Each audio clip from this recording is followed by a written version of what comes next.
with respect to the sperm whales, the fact that so it was mainly males that were being killed. Did that fact actually help the species rebound at all? I mean, if you were killing all the females, that seems like a worse bottleneck to be sitting yourself in. Potentially. I don't have the answer for that, but I do know that in any particular case, do you know what I mean?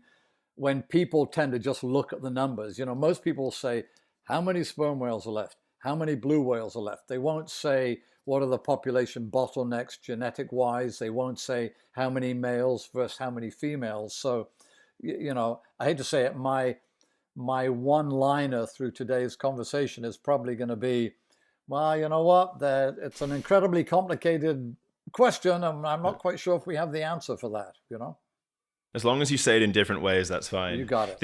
You got it.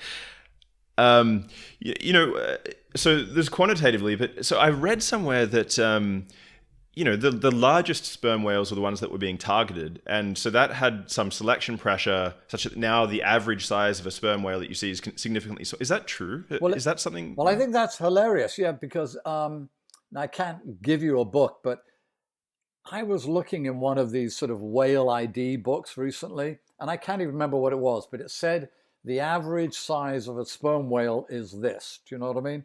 And it was something like, I can't even remember, 68 feet or so, or a large animal is 68 feet. And I used to give a talk at the Nantucket Whaling Museum every summer, and they have a huge jaw in there. And as I remember, I think just that jaw was something like 27 feet long.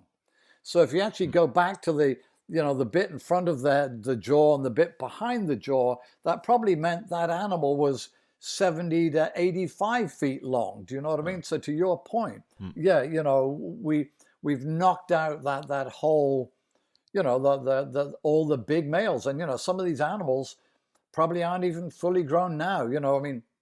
These animals are taking 70 to 80 years in the case of sperm whales. In the case of other whales, it's thought they might live to be over 150, 160 years. So we aren't even seeing the big guys and big girls back yet, Oh, so it's not that they were taken out of the population genetically. It's just that we haven't had enough time to reproduce those large. Is that more of the case? Exactly. I mean, when scientists are out there collecting data, you go out and you see 1,000 whales, you say, okay, this is the average size of what I'm seeing, when the reality is the population hasn't caught up from the post-whaling days, in my opinion.